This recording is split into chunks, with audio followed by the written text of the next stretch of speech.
is that? Mute. Sorry, got the feedback here and mute. There we go. So I had golf yesterday. Why is it still? Sorry, guys. There we go. I had golf yesterday. And remember, I had to do a fundraiser last night. My wife I had rules on a fundraiser to make sure you don't embarrass your wife at a fundraiser. Had to get dressed up last night. So I missed a lot of texts because not only did I probably overserved myself. So we did golf. I played terrible. Did the fundraiser. Fantastic time. It was a night out for a great cause. And it was like a cocktail type, I had to dress up. I had some white pants on, all the good stuff. Played bingo. Had a great time playing bingo. Also got into more cocktails. When you're down at the train station, why don't you just give Will Wilson a call and go say hi to Tav? Had a few of those down at the Tav. Then 5 p.m. rolled around. Yeah, and it was 5. No, it was a little later than that. So I saw some texts go across. I actually got up this morning and had to go through them because I saw YZ was having some troubles, and I saw yours this month. I feel like space it off. It was in that same group chat where YZ was talking about his Red Sox. Scroll just a little bit. There should be a picture. I probably have to scroll up. I did not. I mean, there should be a picture of my ramen somewhere in there. There he is. A little. Whoa. Yeah, not bad. Not bad. Got some little eggs in there. Oh, the soft boiled. So this guy last night. He ain't making that on radio money. I'll tell you that much. That was a cheap meal, man. Can you believe it? The beef was the most. Actually, the eggs. The eggs were probably the most expensive part. Up there with the beef. The beef was $5. Yeah, eggs will cost you a mortgage these days. That's incredible. So I had to. Yeah, I missed that. I had to go up, and now I'm getting back to it. Then I saw that, and then saw YZ, and boy, what a game that was. That Red Sox game was fantastic. It was. I don't know how the Red Sox didn't take the lead in the 7th. Hey, make a play. I was kind of hoping for like a bad moment so I could like really give myself a reason to like get up and get going so I could get some clown music, but they didn't give you a reason. But then great Jazz Chisholm, bottom of the 8th, that base running. Get after it. First to home. What a play. Which is a little interesting because obviously was not in the lineup in game 1. Produced he got after it. He was on the move. Because that typically is not where that ball was hit. That's not one where you're going. That is not a 3-base score. Well, and also, I mean, they left Ben Rice out of the lineup, and he came in first inning. It's a 2-run jack. Mm-hmm. I mean, guys that they left out, I don't know if it was a motivational tactic or whether it was just a Boone oversight. But they finally put those guys in the lineup, and they produce. Mm-hmm. Whoop-de-doo, you put your best players in the lineup, and they produce.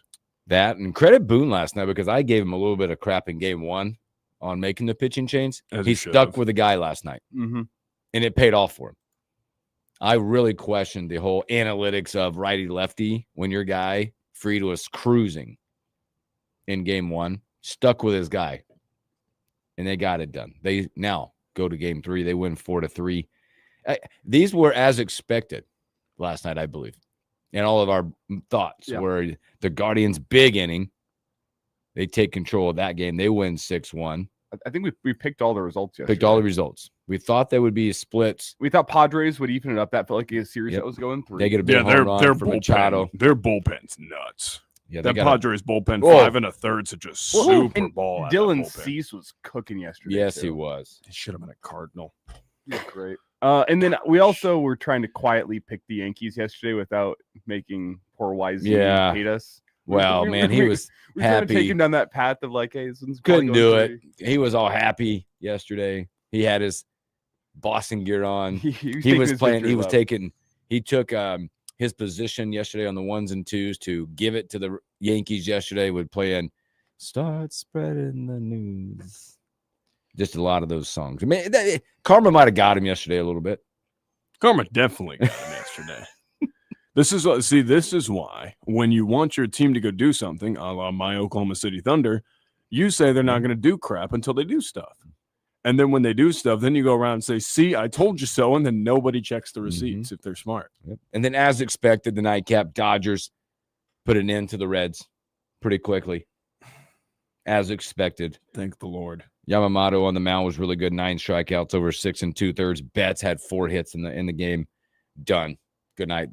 Dodgers, Phillies. What we saw, what we thought, what we expected, and Ohtani will get game 1 of that series. That Reds team needed to be put to bed. Yeah. They were like the last. It should have been the Mets, and they also probably would have gotten the break speed off of them.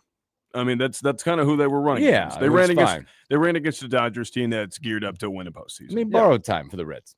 They're fine. They were just happy, smile and wave, happy to be here. They played hungover for 2 nights. Anyway, collect a check, boys. And show up, collect a check, and we'll get back after it next. The 2025 Reds were a postseason team. They can never take that away from you. That's right. You were never going further. They are going to do like they did in they're probably going to do like what the Lakers did when they won the in-season tournament. They're going to hang a playoff banner. I would like to think the Reds as an organization have a little bit more pride than that, considering that at one point in time they were the most dominant team in MLB. Now that was the 1970s, but they were at one time the most dominant team in MLB. Hey, credit, they made it. They survived it. But they're out now. Today we get those deciding games today. You get them for you. They start a little later, a little 2:08 start today, I believe, somewhere in there, 2, 4, and 7. The nightcap now will be Red Sox Yankees. Which perfect. Woo! And I love that. As it should be. That's been moved back an hour. I love that. You called it. 7 o'clock. Timing is I was thinking even 6 o'clock because it was starting at 5, right? 5 something. No, as it should be. I mean, you can agree with me on this, Elijah. That is the marquee rivalry in baseball. Yeah. The marquee rivalry. That has to be in a night spot. Like if you want to market postseason baseball to its most effectiveness, put that game at the nightcap and you say, hey, front and center, we're putting these guys right here. They're going to put on a show for a game 3 where they're going to both try to break each other's neck. And that's what it is. Absolutely. And there will be little to no overlap. So what's going to happen? People coming home from work get to watch the late innings of Padres Cubs, assuming that game is competitive. Coming home from work, you get to watch innings 7, 8, 9. And then up in that top left box, you'll see, oh, look, Yankees and Red Sox is starting. Let's flip it over. So for even your casual baseball fans, we'll have 2 great games to watch tonight. So hopefully, as most of these games and most series do, you get the deciding games. They'll be electric. The environments will be great. All hands on deck. If your arm doesn't hurt, you're available in these types of games. Yeah, I'm sure we'll get to picking the games later on, but I'm just gonna early warning right now. The Padres might set a record for runs scored in the postseason tonight. I'm just saying. Considering who they're playing. The opposition that will be on the field, their pitching staff. The Padres might put up 100 runs tonight. Just going to go out there and say it. That seems a little bold. I'll take the unders, but I like where you're going. Well, considering that Ryan 840 is in the chat and it is being active right now, I do have to remind him that there are still haters in the world. I will say, I said this yesterday, I'll say it again today. On the off chance that the Suit Rob is currently listening, I think that Detroit wins by 100 tonight. This afternoon. AJ Hinchball, baby. The Guardians stand no chance. I am a big Tigers fan. Rob and I stand together. I'll take a different approach. The Guardians can't keep geting away with this. Like this chicanery, this buffoonery, this whatever, this baseball it is they call, where it looks like, Wile E. Coyote's winding up a whack-a-mole hammer. Whatever it is needs to be put to an end. So for the Suit Rob, also probably listening, I do also hope that the Tigers put an end to whatever this bag of tricks the Guardians have at their disposal. Wizardry. Yeah, I don't know. Did they hire a witch or something? Did they? One of those Etsy witches? Yeah, dude, have you seen? They're getting more popular now. Yeah. What happened to the game I love? It's not about curses. It's about building a competent roster. Come on. Ryan 840 said his trolling backfired as did mine. Better just respect thy opponent. Hope for the best game 3. Ryan 840 said I think that they just that I just bettered their chances. I don't know. I have a pretty great record. I hate watching the Cubs. I will say that. So if it backfires tonight, you're not the only person I'll hear it from. Just as good friend of KFOR, Jeff Bryden, is a big Padres fan. So you're with Jeff Bryden as well this afternoon. Ride with Bride. Ride with Bride. I like that. Like that? I'm riding with Bryden. Here we go. Well, while we're there, odds tonight. Here's what you got. You got Tigers Guardian's a little favorite in this one right now, a little minus 120-ish.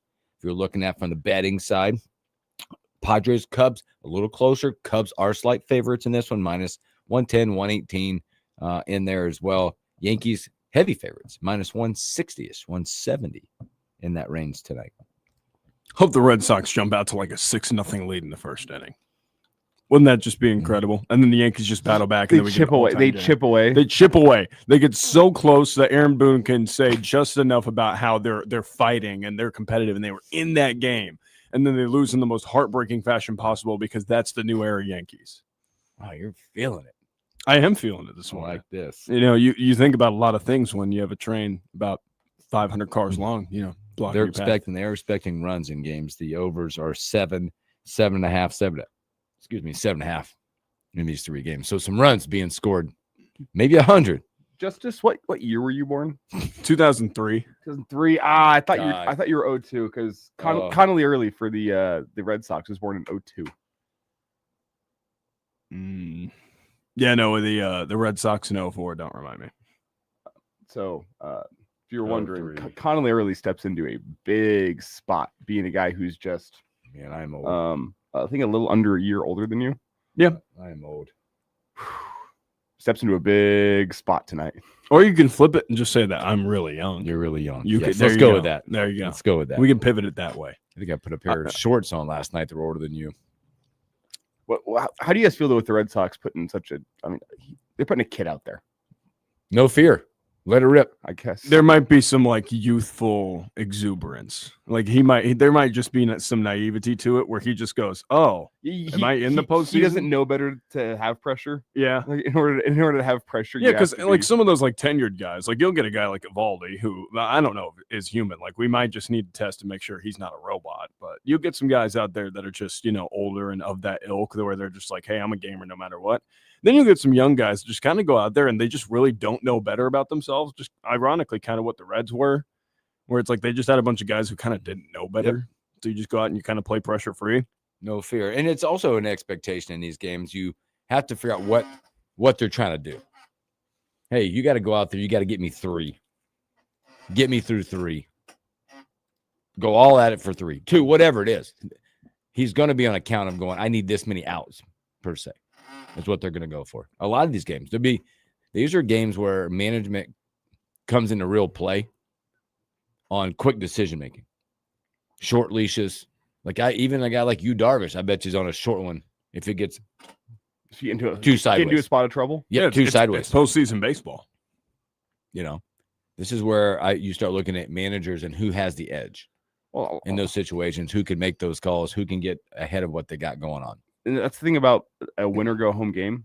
You're a bloop and a blast away from going home a lot of the time, or a bloop and a blast away from advancing to the next round. It can be one bad pitch that sends you home. Ooh, yes, I agree with this. Right before he says, if we win, Justice plays, go Cubs, go. Pods win. He's going to call in and tells you how good you are at baseball, knowing what you do. Knowing ball, and then say the Cubs blew it. I have other friends as well who are Cubs fans, so for them, I would feel a modicum of happiness if the Cubs were, able to overcome a 100-run deficit and somehow win tonight. It'd be the biggest comeback ever. The biggest comeback in MLB history. But if they continue the trend of being the lovable to some people losers, then yeah, I will be looking forward to that phone call because as a pure hater of the NL Central, being a Cardinals fan, don't say. Don't say. No. I think I've been very fair so far. Only 100 runs. I mean, could be 700 or 800. You never know. I mean, the Padres are a good ball club, but I hope they got enough arms. They might be. They might have Section 334, row 12, seat 14 and 15. Please come down. They might have to bring Theo Epstein back to go throw them some pitches. No, I think that's a good bet. That's a good bet. I will have to, swallow my pride and probably swallow my tongue if I play that song. Wait for all this. I can't wait. Before we get out of here, and I know we're probably going to talk about this at some point this morning as well. Is Yankees Red Sox a big enough draw for baseball to take a significant chunk out of Thursday night football? We know NFL is king around here. That's going to be my question. An injured Niners great team? Question. Think about that one, because when we come back, we're going to talk about Thursday night football. Tell you what we think. We'll look at that game and we'll call that, because that's a great question. We're going to take a break and come back.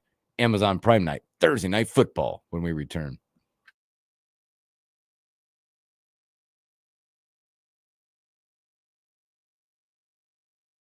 There, sir, is a great teaser.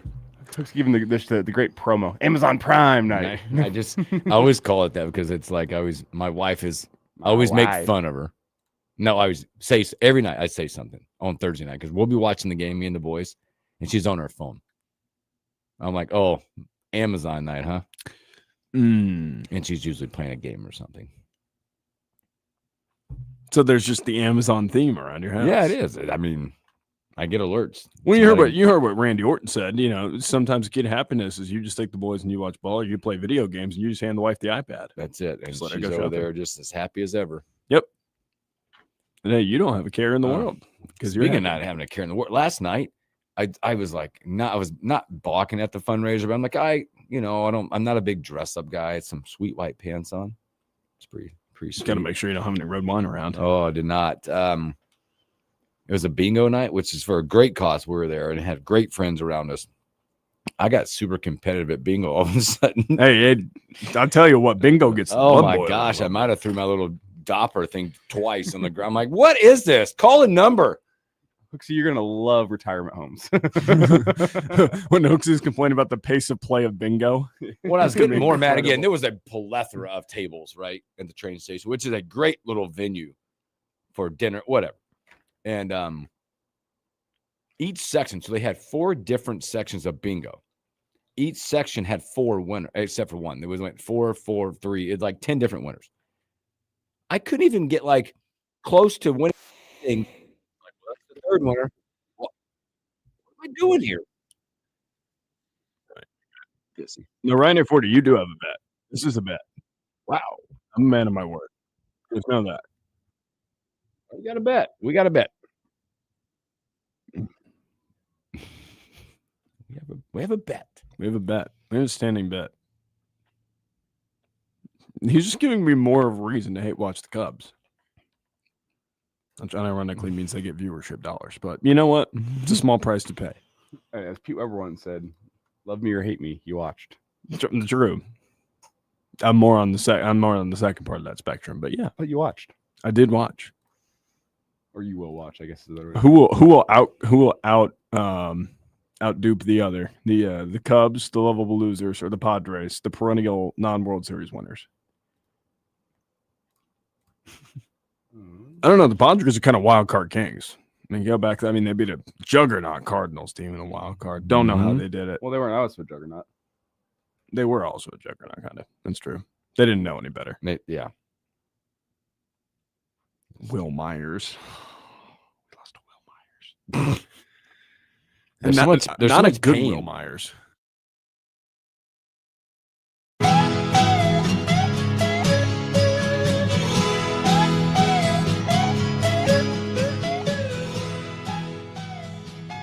Welcome back in the morning hookup. Happy Thursday.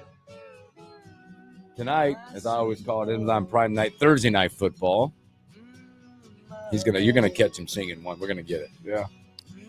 I thought you were gonna play the Billy Preston live version of this song, but hey, George Harrison's good too. It's a good song. I was listening to the Billy Preston live version. I tell you what, him and George both do a pretty good rendition of this song. I'll tell you what. Justice Roddy, knower of ball. True. Knower of ball. Ride with bride. Got to ride with Brad. I don't know who's going to, out curse the other. Is it going to be the lovable losers, the Cubbies, or is it going to be the Padres, who haven't won a World Series ever since the inception of the franchise? But they've spent enough money that they certainly, they could buy their way into one. Be a lot of chatter going back and forth tonight as baseball, but we've got, I don't know, Thursday night football. They're keeping it out west. They love, for some reason, Thursday night to have the West out from SoFi. You got the Niners, Rams. It's a big spread tonight. It's 8.5. Rams are 8.5-point favorites. In the immortal words of my buddy, who is a Rams fan, there's only one way this could go.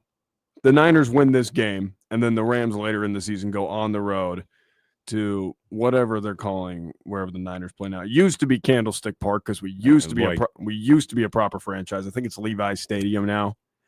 The Rams will go into Levi's Stadium later and win because that's how the NFC West works apparently now. So I'm gonna take his word for it. Even with the backup QB, I think Kyle Shanahan's got some things. Well, you look at the one side, and we talked a little bit about this. We glanced at it a little bit yesterday about looking at the Rams. Quietly, maybe not quite. I think it is probably quietly. You talk about Puka a little bit. Yeah, Puka is he the best receiver? Making a strong argument that as the best receiver, he's the best receiver in the NFL. And then don't look so fast. You got I don't want to call him aging, but a guy coming into the season with a back issues, like the second most yards in the NFL right now, is Matthew Stafford. There was a conspiracy theory on Twitter that Matthew Stafford was dead, and that at training camp it was some body double that was coming in. Now it's Matthew Stafford. Based on what I've seen through the first couple of games of the season, he's cooking. I mean, Matt Stafford right now comes in just 5 yards behind the leader, Dak Prescott, over 1,114 total yards from the passing side. Puka, by the way, 100 yards ahead of anybody else in the NFL with a little over 500 yards. Stafford's just ageless, isn't he? Gunslinger, baby. I mean, he is an old-fashioned Wild West gunslinger. Well, he'll throw it from different angles. He's got different zip, touch. I mean, it's incredible to watch him play QB. It's a joy, truly. And as I said it earlier this week, he feels like the last remnant of that generation of quarterbacks like 10 to 15 years ago where it was just gunslingers all over the NFL. Peyton Manning, Phillip Rivers, Tom Brady, Ben Roethlisberger. I mean, he was playing as well. Stafford's a part of that gunslingers club, but it feels like kind of that last remnant. Oh, Aaron Rodgers, obviously still playing, but not the gunslinger he once was. No. But we had that era of quarterbacks like 10 to 15 years ago where it just felt like any given game you were going to have at least one gunslinger go in there. And if they started cooking, they could go off for 450 yards, 4 touchdowns, take over a game. There was that gunslinger era. It feels like Stafford's like the last. He's at the tail end. Yeah. Am I crazy to say that Baker Mayfield kind of feels like that? He does. He does kind of have that little maverick to him. Lacking, I don't know what it is about that. Lacking the arm strength, the zip height. Yeah, just the only quarterback in the NFL I think feels like that is probably Josh Allen. That kind of has that feel of that gunslinger, toughness, can put up 50 attempts in a game, even if they have a running attack. Yeah. Like Josh Allen kind of has that feel to him. I'll give you Baker. Baker kind of has that feel too, but it's not what it was. And that's always what people say as time goes by. It's not what it was back in my day. No, guys like Stafford give you that. They give you that one or a couple throws a game. You go, wow, what? That he just fit it into a window, or they stand in, take the heat. They get smoked in the backfield, fit it into a tight window. And he's laying on his back, looking at the ball in the air, and for some reason it gets completed or it's a touchdown. See that clip that's gone viral this week of Stafford? He used his eyes to look off the safety and then went look across the middle of the field. And he comes off the field yelling some expletives about how defenders can't look at him. That fired me up. Yeah, it gets you going. He's he was doing it all. He was doing like the awkward arm angle, the no look throws. He was doing all that stuff before Mahomes did. People forget about that because he was playing on a pretty god awful Detroit team most of the time. But Stafford was a real baller, dude. I mean, he even with like zero weapons in Detroit outside of Calvin Johnson, respect Calvin Johnson, but outside of like Calvin Johnson, like they didn't have a ton of firepower, and he was still making those offenses home. I mean, it was impressive. Then on the other side of the ball tonight, you got the Niners, who have been maybe off to the weirdest 3-1 start. Because I feel like they have an anonymous cast of weapons that are all really effective. Ricky Pearsall, Jawan Jennings, we all know Christian McCaffrey, but they've been doing it without George Kittle. I mean, you've been depleted. Kittle, Jennings, Purdy, Ayuk, Pearsall, they all been, just name it. But they're 3-1 when you go back and look. They've now it's been really ugly. 17-13. They beat Seattle with their full complement in week 1. 26-21 over the Saints, which was a hard-fought one. They got the late field goal to beat the Cardinals 16-15. They lose last week to the Jags. Don't know what to make of this team. Well, I think it comes down to Kyle Shanahan. Yeah. I mean, he's a quarterback whisperer, well and truly. I mean, you saw what he did with Matt Ryan in Atlanta. Then he goes to the Niners, and, he's had Jimmy G. And he turned Jimmy G almost into a Super Bowl winner. And Jimmy G's a solid quarterback, but he raised that level up to a point where they almost won a Super Bowl with Jimmy G. Then he gets Brock Purdy out of the 7th round after Trey Lance doesn't work out, and he just goes, "Oh, yeah." I was gonna say, let's go with Trey Lance here. Come on now. Yeah, no, like how bad does Trey Lance have to be if Kyle Shanahan couldn't get him figured out? That just didn't happen. And now he gets Brock Purdy, and it's like, oh, he's turned Brock Purdy, and now he gets Mac Jones, and Mac Jones has been a pretty competent quarterback for the Niners. Yeah. I mean, he's playing good turnover-free football for the most part, and they've just been winning games, and it doesn't have to be pretty because they got Robert Saleh back running that defense. We remember what that engine was like when he had that thing going. That was an impressive defensive unit that played with some speed to the football. And now in his second stint, it looks like more of the same. I mean, it's the Shanahan offense married with a solid defense. I mean, it's a match made in heaven. Very complimentary when you look at it from a statistical look. They have the 5th best offense in the league and the 5th best defense in the league. And that would be, I think that's so unassuming when I say that. When you look at it, they have the 2nd best passing offense, statistically almost 290 a game in the air. And they're very balanced on defense. Very, very balanced. But yet they're 8.5-point dogs tonight. That feels like a lot of points, but I also look at the Rams and say they could put up 40 points tonight. I think with how they're playing right now, they're the best team San Fran's played all year long. Yeah, and I also don't think we can underrate the Rams defense. They come in Braden Fisk, Jared Verse, Kobe Turner, like those are some real dudes trying to get after the QB. I mean, you pair Fisk and Verse together. I've seen like the pairing numbers between them. They generate almost like a darn near 40% pressure rate when they're on the field together. It's nuts. They come in with the 9th best statistical defense in the NFL, 4th best offense. 121 a game on the ground, 280 through the air. Hey, they can run that son of a gun. I mean, Rams are going to run this. They're going to blow them out of the doors tonight. That's my opinion, my prediction. I kind of think San Fran just hangs around. They're going to sling it around the yard tonight. Like, are you in agreement with me on this, Elijah? Like, I kind of think I get a feeling that San Fran just kind of hangs around. One of those games where the Rams are leading throughout, but the 49ers, you're like, man, how are they only down by 4 right now? They're still there. Yeah, it feels like a 10 or a 17-point game, and it's only like a 7-point game. You're just like, how in the world? Like, this is a long 7 that we're dealing with here. Like, how do the 49ers have the ball here in the 4th quarter? With a chance to go and tie this game with a touchdown. Like one of those Mac Jones. Yeah, one of those 27-20 type ball games where you're like, I don't remember the 49ers putting 20 points. How'd they do that? Now, talking about football, going back to your question. Tonight you got playoff baseball right around the same time. It's a big series, not only for both these teams in the current year, but in the history of Red Sox Yankees. You got that right in prime time tonight. You're going to have prime night with football. Combine be it playoff baseball and a football night, which you mentioned, Elijah, that football owns Thursdays. NFL has taken over Thursday night. Does it have enough? Is there enough juice tonight in a Yankees Red Sox game to make you flip it over and not jump on and listen to prime night football? For what it's worth, to me, I'm free plug here. We do have high school sports tonight on KFOR. So you got 3 options. So I'm producing. We got Lincoln Northeast taking on Lincoln Southwest tonight. 3 options. Kickoff set for 7:00 here on KFOR. Okay. I'm gonna have baseball on the TV, high school football on the radio while I'm producing, and I'm gonna have NFL on my phone. So you got them all. And see that I think that ideally that's it. But where's your screen, focus going to be? The big screen is baseball. That's where my focus is. And see, I'm with you. And you casually have football on in the background. And if football turns into a good game late, you can lock into that one.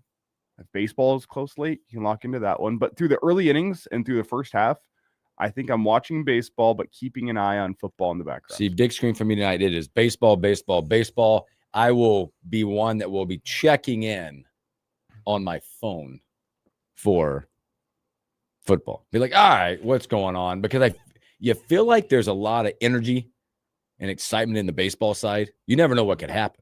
I mean, you never know when a broken bat gets at you and they sling it back at you kind of night. Holy Roger Clemens and Mike Piazza there. Yeah, you never know. No, am I crazy for saying that having postseason weight brings some merit to the baseball argument. Like having the weight of saying this is the postseason. Well, this is game 3, right? Deciding game, and it happens to be Red Sox Yankees. Now you could be on cloud 9 by this time with the other 2 games. They go your way. If the Tigers win and then the Padres blow them out. Yeah, exactly. But and also I think like the NFL being earlier in the season where like the results, like you're just still kind of trying to understand every team's identity and kind of where they fall in the pecking order of the grand Super Bowl chase. I do think like the appeal of a Yankees Red Sox with that big of a rivalry and that time slot on a national television network instead of a streaming service, which is kind of where the NFL's kind of kick Thursday nights. I do think that carries some weight because there might be people who dual screen it, and that helps baseball's viewership, right? Because they got baseball on the big screen on the national, the cable network, and then you got Amazon, the streaming service, and it's like, oh, like we got football, and if it turns into a good game, I'll check in, but if not, it's football in the background, like it'll be fine. And I do think that the fact that we're even having this conversation should be indicative of how good of a job Rob Manfred's done since the COVID turn. COVID was handled disastrously. Oh, it was a disaster. Absolutely. It was an absolute clutter that he tried to do to sort out. But he has done a pretty good job leaning in the last year and a half into how baseball is being marketed to the younger generation, and it is working with the partnerships that he's got. There's only 2 sports in America where last year the average viewer age went down, which is rare to see because, hey, your fans are never getting younger. The average age of the NBA viewer went down. The average age of the baseball viewer went down. Yes. It's a testament to Manfred that he has gotten the age of the average viewer, because I believe the average baseball viewer was the oldest fan in America. Yes. And I think he dropped it last year. It's nothing substantial. It's like from 63 years old to 61 years old or something like that. But that's still saying something considering the average age of the NBA viewer is like 30 something years old, which is wild. Like baseball, the average fan is old. Yeah, but it's real old. But Manfred, with some of the changes to the game, has actually brought the average viewer younger, which is rare, special to see. When he's made baseball not an afterthought, but he's brought it into the limelight a little bit more. I think the last thing they need to do is I think they need to market their postseason better. I would put, let's see. If you're ranking the big 4 postseasons, where's baseball at for you in terms of excitement, viewership? I think I got. Am I crazy for saying the NBA is 4th? Yes. Last. Oh, it's the NBA is 4th. Heck, I'm not even probably putting him in 4th. Hockey might even catch my 4th. No, that's what I'm saying. I think up there. Like hockey's postseason is pretty exciting. Yeah. Baseball to me at times like that is matchup driven. The matchup driven for me. I love NFL playoffs. The problem being it's only Saturdays and Sundays, and then by the time it winds down, it's like, okay, well, we have 5 hours on a Sunday. That's going to be the championship weekend, and that's about it. So I think it might be NHL 1. Yeah. NHL 1, NFL 2, baseball 3. I think that's fair because I think the NBA is a distant 4th because you don't get any good matchups until the second round. Yeah. Yeah. That's just kind of where I am. Way distant. I think for the neutral viewer, NBA playoffs don't get exciting until like game 4 of the conference finals, and even then it might be a sweep, so it's not exciting. I mean, there might just be one team that just handles business. I mean, that's tonight's game, by the way, for me is also gets in the category of FOMO. It's one of those games tonight, like if you don't watch it, something good's gonna happen, and you're missing out. If you do watch it, it's 8-1. It's 8-1. Where baseball peer pressures you into it. Yes. Or they're just kind of like you, hey, Yankees, Red Sox, you better watch. This rivalry is unpredictable. I mean, we've all had those moments where you flip the channel. You're like, oh, man, I'm done watching. I'm going to watch this. And then as soon as you flip it, you get an alert that says 3-run home run. Bam. I have a triple play. I have a very notable memory of that. Very notable. Virginia Furman in the NCAA tournament. I flipped the channel. Before Furman makes the wild spurt in the last minute and a half that they did. And they come back and take the lead. Jalen Slauson absolutely posters a guy. It was hilarious. And Virginia loses the slip on that game because I thought, I like that Furman team, but I thought Virginia was going through. I turn around. Next thing I know, I flip the TV back, and Kevin Harlan's talking about a last-second heave. And I'm like, whoa. When did this happen? That was my FOMO moment. You know what my FOMO was? 2016 NCAA March Madness tournament.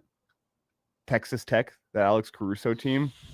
Oh, Texas A&M. Texas A&M against Northern Iowa, where they were down by 12 with like a minute left. Oh, yeah. I had flipped away from that game. I went, wow, Texas A&M gets upset. Flip away. Overtime. You're like, what? Yeah, so I think that's tonight for me. So I'll be watching baseball. I'm a baseball guy anyway, so we'll watch that. So of course. So all right, let's take another break. When we come back, let's talk about why we come here every day. Nebraska, Michigan State. Little highlights and lowlights. I thought we were getting kind of meta. Like, why do we come here? Yeah, why do we come here? We talk Husker football. We're gonna talk about our reasons for earning a paycheck. Yeah, let's get philosophical. We can go there too. We'll talk about that a whole lot more when we come back.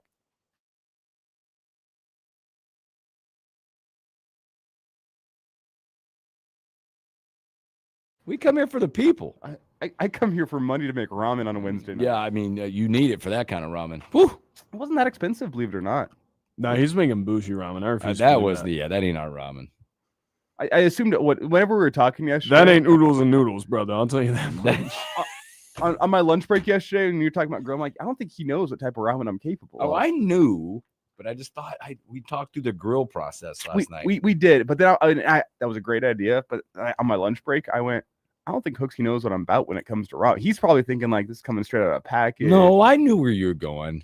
What it told me is that, yeah, Hooksy was a lot of lip service. He was never listening to me. He was making ramen from junk. That's no, you had me convinced. You had me convinced. Right. You've all done it to your parents before. Uh-huh. Yep. That's great. Well, it's great. I also did learn that one of my roommates, he went camping last night. Mm-hmm. And so that was one less mouth to feed around the house. Oh. And if you're making burgers, you can't make like one. Selfish decisions are made. You got to make like 6. So or 7. You just had to throw that in there, didn't you? I left that out for a reason. Any chance I get to be childish. You slid under with the swim tag there, didn't you? To be childish. You had the swim move on that. What do you think? The over or the under in that Red Sox game tonight? Over. I want electricity. I'm also leaning over, but my head tells me under because there's pressure on. And my heart and my head both tell me over because that Yankees pitching staff is not deep. It's not. I gotta find a song. You could do a "Can't Stand Losing You" by The Police. I think I have a song. Okay. I'm excited. Wonder what's on. Yeah. What if he just picks like some like African drum music? You know how awesome steel drum stuff. Yeah, Picturing like in a parade on a float. It sounds like a phone alarm in the morning. I could totally see something like that. That'd be great. Yeah, he just plays the Clash Royale intro music. Dun, dun, dun, dun, dun, dun. I feel like I'd be at a shrine circus. The little guys on the bikes. What if he actually plays clown music? He's having a good time trying to figure out what he's going to play.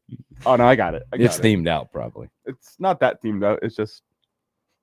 You're feeling good about it, aren't you? It feels like a vibe. It does feature a saxophone. Lets anyone know. It's Who Can It Be Now? Calling it. God, he's too good. Wow. He's too good. It's off their 1982 album, Business as Usual. It's one of the best debut albums of all time. Come on. How'd you pull that so quick? There's a lot of saxophones. It could have been Careless Whisper. Because when I think of a saxophone intro like that, I think of Who Can It Be Now? Yeah, that's fair. It's Men at Work, baby. You got to know. Man, I shouldn't. You give way too much. Best-selling debut album by an Australian band of all time. Gave away too much. Well, how many Australian bands are there? Hey, doesn't matter. They have the best. He wasn't ready for that. Sometimes you just got to be a pure ball knower. We're back in about 30 seconds. Here. Okay. Justice knows ball. Oh, I'm asking you guys that too. That's the theme of today's episode. Justice knows ball. I know ball. Hashtag the thinker.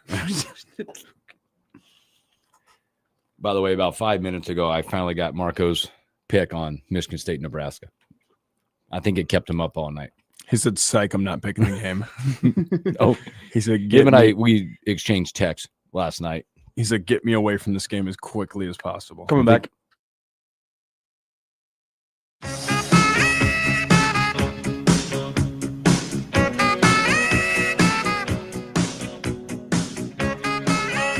Welcome back in the morning hookup. A few moments left in a fast-moving first hour. Did you guys get as excited as a lot of people did when Nebraska basketball posted the picture of the new floor? It looks so good, dude. I was dragging this one. Let me lie to you. I was a little on the other side of the morning. For some reason, I saw it. I'm like, ooh, that's nice. Keep it with the theme. Ball is back. Darn right.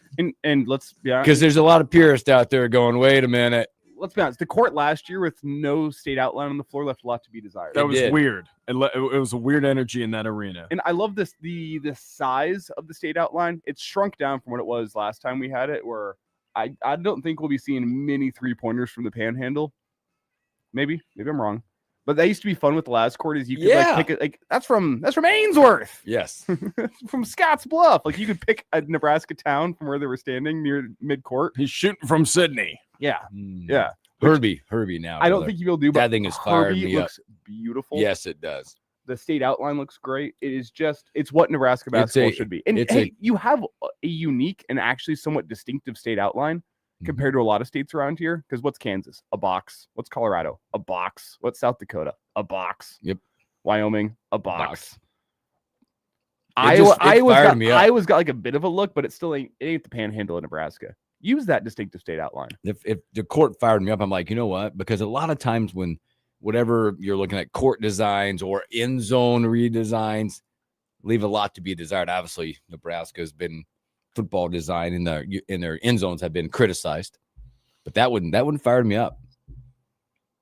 Yeah, it looks really really good. And with the new scoreboard up there, the new jumbotron. No, I think the real question is like, like if they shoot from that distance, do we start talking about like what anatomical part they're shooting from, like on Herbie? Like, oh my God, they pulled it from his left leg. Yeah. There'll be more hoops to talk about as we keep going. I just read a report. I don't like the way you said what anatomical part. I don't know. Get your mind out of the gutter. Wow. They shot it from Herbie's hair. Light the lamp, his hair's ablaze. Is it something like that? Yeah, that's what we're all thinking. We were. No, I know what you were thinking about, and you need to get your minds out of the gutter. That's what needs to happen. What were you thinking about? They hit him right from Herbie's jugular. What are you going on about? It's all mid-court. These are all heaves. Exactly. Half court heave from Herbie's hairline. Well, they pushed it a couple feet farther back with that shot. Michigan State, Nebraska football. Yeah. Mm-hmm. Yeah, looking for. Oh, well, speaking of heaves, another big news piece yesterday was Husker baseball. Their schedule drops. Oh, today is it? Did it drop drop yesterday? Oh, okay. The non-con. How about a road game? Let's go. Go there. We'll go there. You know, we're going to get back to Michigan State, Nebraska. We got a few minutes. Go there. They're going to Auburn early season. Ooh, I got to go look at this. Speaking of that, also, as we're looking at the baseball schedule, let's look at that a little bit for whatever road trips and things like that. But it's Ross Dillinger, although also, by the way, there'll be talking points coming forward. It sounds like on the NCAA tournament, they're really close to expanding to 76 and having opening round games at 2 different sites starting in 26. So just thoughts. I hate it, everything about it. But you're going to do it for the money. Expansion's awful. I get it. We should shrink expansion. No expansion. I'm not an expansion guy. I don't want it in any NCAA tournament. Not men's basketball, not the baseball side, not the softball side. I don't like expansion. If it ain't broke, don't fix it. Yep. The one thing I can get behind is if you expand to a point. And I have stood on my soapbox for a long time and no one listens to me. If you have automatically qualified for the NCAA tournament by winning your conference, you should not have to play in a play-in game. Absolutely. If you concur. If you're expanding it out, so all of the last 4 in type teams, all of your 10 seeds have to go play in a play-in game. Okay. You know what? I'm cool. If you are right on the bubble and you want to expand out so that your first 4 out and your next 4 out and all those teams get a chance to play their way in with a head-to-head matchup, you know what? Okay. We're making decisions. It'll make some more TV dollars. Just if you're an automatic qualifier, you should not be forced to play in a play. I agree. Absolutely. Concur. Even if you're a 16 seed, you're gonna get killed by a 1. Who cares? That's been you won your conference. It's AQ. You're in. Yes. Boom. Put you in the tournament. Yes. What I would call in the tournament. Yes. At that point. Baseball, boy, there is some new intriguing stuff. They will be back at the MLB Desert Invitational. Opponents not announced yet. They'll be out in Scottsdale. Boy, look at their little college baseball, that Amagi Bank College Baseball Series. The event at Globe Life again. Yeah, they got 3 tournament teams they're playing. Louisville, K-State, Florida State. Florida State's a good program, perennial big-time program. The following weekend, you're on the road at Auburn. 3 games set at Auburn. And guess who you open conference play with? The team that basically single-handedly kept you in the tournament in Michigan State. Parker Pico. That'll be your home opener around that time. I will say the home conference series that you have do leave a bit to be desired. You have Michigan State at home. You have Indiana at home. Penn State at home. USC at home. And Iowa at home. Yuck. Yeah, it's a lot to be desired. But hey, you get the midweek series against Creighton again. Maybe this will be the year they finally win it. And some of your regional midweek games, you got Kansas in there, you got K-State in there, Wichita State, Creighton. Obviously, you have some of the usual suspects. Series versus Maine. Welcome, Maine. Hey, shout out the Black Bears from Orano, Maine. For a minute, when I looked, I'm like, it's there. I didn't even not looking at their name. Their logo, it's like, why is Standing Bear playing Nebraska? Whoa. That's way out of left field. This isn't 1910, Hooksy. We can't schedule high schools Did anymore. You look? Like Nebraska's. I mean, they're hard up for some wins midweek, aren't they? There are some interesting games as well. That Auburn series. Boy, I just mentioned the other day about how I want to go down and watch some SEC stuff. That might be worth it.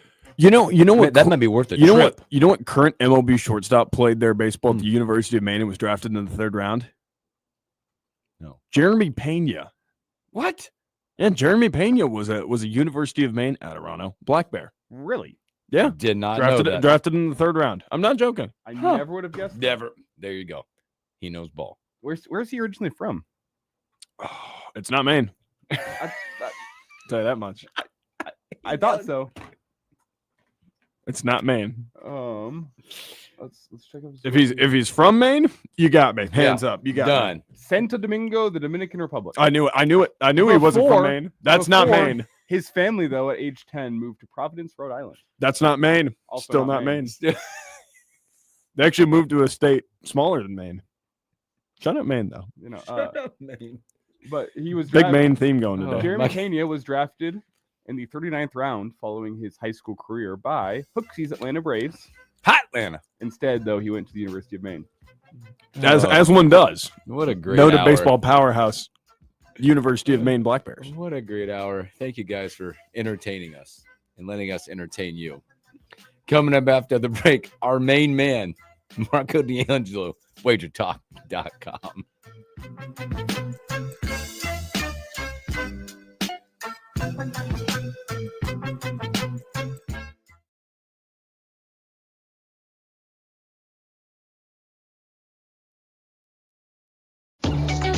Are you ready for a new opportunity? Check out Sandhills Global. Join a dynamic team where your skills are valued and your career can soar. We offer full-time positions with a 4.5-day work week, competitive pay, excellent benefits, and a positive work environment. From IT and marketing to sales and finance, we're looking for talented individuals just like you. Apply today at sandhills.jobs and take the first step towards an exciting future. That's sandhills.jobs. Don't wait. Apply now. We all like to save money, and we all like to save time. So why not save money and time on your auto insurance? At Battle Creek Insurance, we offer a way to do both. Enroll in our EFT payment option and save 5% on your auto insurance premium. EFT makes bill paying easy, convenient, and there's no worry of late payments. Visit BattleCreekINS.com today to contact your local Battle Creek independent agent. Start saving. Battle Creek Insurance. Better together. Starter Heyman is celebrating their 120th anniversary with a big giveaway. Enter once per day at KFORnow.com. Or text the word BIG to 402-258-2800 for your chance to be selected as one of our finalists who will gather at Starter Heyman South Point Pavilions on October 16th. One lucky qualifier will win a Heartland Diamond worth $6,000. Now that's big. Help Starter Heyman celebrate their big anniversary with a big giveaway. Complete info at KFORnow.com. I'm still going for it, even with higher stroke risk from atrial fibrillation, an irregular heartbeat not caused by a heart valve problem. Over a 3-year study, Eliquis apixaban tablets reduced stroke risk better than warfarin, and over 97% of Eliquis patients did not experience a stroke. A first stroke occurred in 2.9% of warfarin patients versus 2.3% of Eliquis patients. Don't stop prescription Eliquis without asking your doctor. Stroke risk may increase. Eliquis can cause serious and potentially fatal bleeding. Don't take if you have an artificial heart valve, abnormal bleeding, or antiphospholipid syndrome. While taking, you may bruise more easily or bleed longer. A spinal injection increases blood clot risk, which may cause paralysis. Get medical help right away for unexpected bleeding or bruising, or back pain, tingling, numbness, muscle weakness, or incontinence. Aspirin products, NSAIDs, SSRIs, SNRIs, and blood thinners increase bleeding risk. Tell your doctor about planned medical or dental procedures. Learn more at Eliquis.com or call 1-855-ELIQUIS. Progressive's Auto Quote Explorer lets you easily compare direct rates from different insurance companies, so you can be confident you're getting the right one, even if it's not with Progressive. Way more confident than you were when you tried online gaming. Who knew 12-year-old boys could be so mean? And where did they learn to swear like that? 2 hours of losing to these underage trash talkers, and you're starting to question if maybe you really should stick to pickleball and other boomer stuff. So use Progressive's Auto Quote Explorer and be confident you're getting insurance that's right for you. Progressive Casualty Insurance Company and affiliates. Not available in all states or situations. Prices vary based on how you buy. Lincoln's local news, talk, sports, and weather station. FM 101.5, 1240 AM, KFOR, and KFRX HD3, Lincoln. From ABC News, I'm Sherry Preston. Police in Manchester, England are releasing more information about the Yom Kippur ramming and stabbing attack at a synagogue today. Assistant Commissioner Lawrence Taylor. Based on what we know, counter-terrorism policing has declared this as a terrorist incident. 2 people were killed, 3 seriously hurt, and security has been stepped up at synagogues and temples elsewhere. Communities across the UK would normally be marking this holy day are now grieving and worried about their safety. ABC's Lama Hassan is at the foreign desk. The Prime Minister, Keir Starmer, he cut short a meeting with EU leaders in Denmark to come home to hold an emergency meeting on the security situation in the country. You know, he said that there'll be extra police assets at synagogues across the UK. And the fact that this happened on Yom Kippur, he says, makes it all the more horrific. The Israeli Navy intercepting a flotilla of nearly 50 boats bound for Gaza. More than 150 activists, including Greta Thunberg, detained.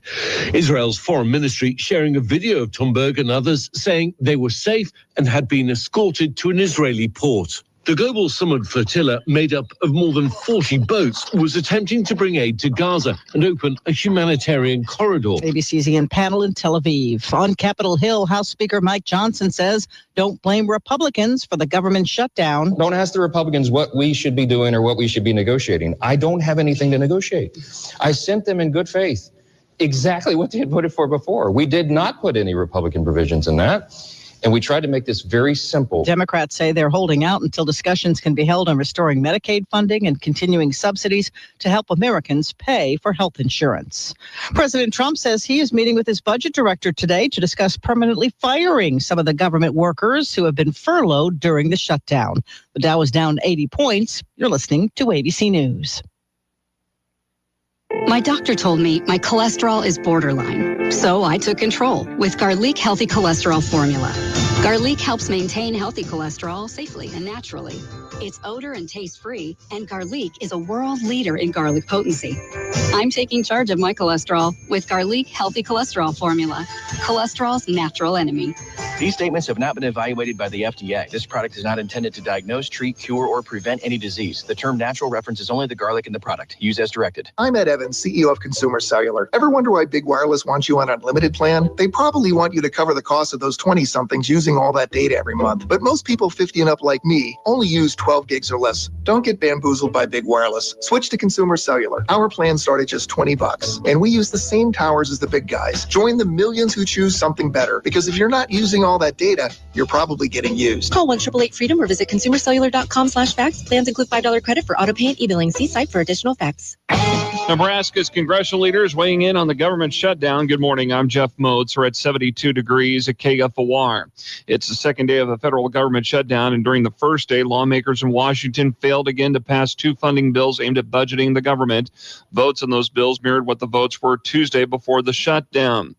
But no additional Democrats broke ranks during the vote series, blaming the Democrats and New York Senator Chuck Schumer for the shutdown.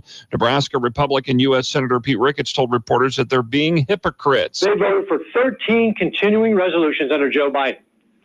That includes voting for this very budget. Meanwhile, Nebraska 1st District Republican Congressman Mike Flood told ABC News some government entities like the USDA Food Inspection Service will stay on the job and workers will not get paid. We appreciate them working so that we can keep our food supply going, but it is a long-term concern. A lot of farmers rely on these services and the programs that the USDA has. For now, immediately, I don't see any direct impact, but this will be cumulative as it goes forward. So I do expect some potentially devastating effects as we go into October. More about the federal government shutdown throughout the day on KFOR from ABC News. For about 40 minutes Wednesday afternoon, Lincoln North Star was under a secure status because of police investigating an incident nearby. That meant that everybody was brought inside the school building. Entrances were locked and monitored. The normal classroom day, though, continued. An email from LPS to North Star parents said that all students were safe. Lincoln police confirmed of an incident that happened off the school campus as part of an ongoing investigation. More details about this will be released in a news conference coming up here in less than an hour at 11 o'clock. Going on right now, Mayor Gaylor Barrett is holding a news conference about a grant to fund new personnel for Lincoln Fire and Rescue. Also, we're expected to hear an update on the heart care data in Lincoln for 2024. Mostly sunny today and a high around 88. In Lincoln right now, 72 degrees. I'm Jeff Moats, KFOR. Let your home be the key to everything you've been dreaming about. Unlock a 5-year fixed home equity loan with rates as low as 5.75% with Liberty First Credit Union. It's your home everything loan. Perfect for vacations, weddings, college, and whatever life brings. Apply today at libertyfirstcu.com or visit any branch. Liberty First Credit Union, helping your home work for you. Loan subject to credit and property approval. Rates and terms may change without notice. Rate includes discount for Liberty Plus checking. Federally insured by NCUA. Equal opportunity lender. Turn your garage into the ultimate game day zone with the ductless mini split from Harley's Heating and Air. When you buy now, you'll be tailgate ready with a gift card from our friends at 1303 Beef. Harley's Heating and Air, where comfort meets tailgating. There's no better place to be outdoors than in Nebraska. Hello, everybody. I'm Hershey from your Nebraska Game and Parks, and I get to serve as your guide each week as we seek adventure.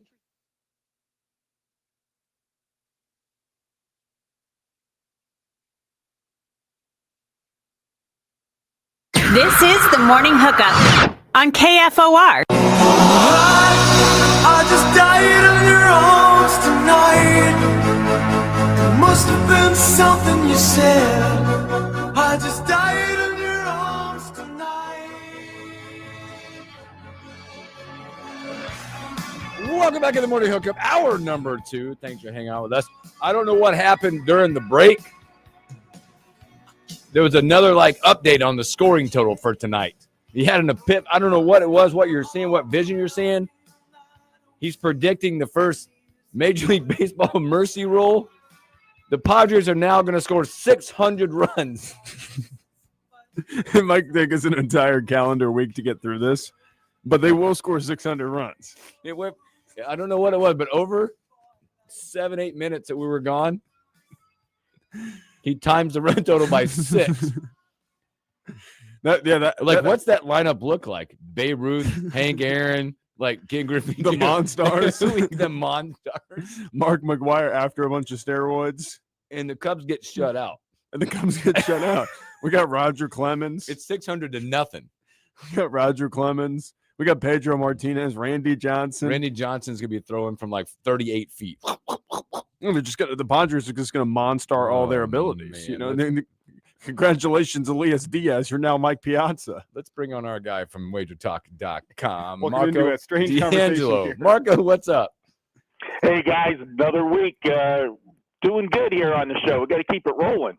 Good. Yeah, it was another good week, Marco. I want to ask you this. We've been having this discussion. It's baseball playoffs right now, and Justice, who you will hear a great commentary leading up to one of the games, like you always do, is a Cardinals fan.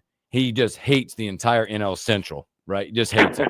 Do you have a team like that or a division? Like being a Steelers fan, you're like, I just don't ever want to see them win anything. I want them to be miserable. Well, I just want to see everybody be miserable because as a Pittsburgh Pirates fan for the last 25 years,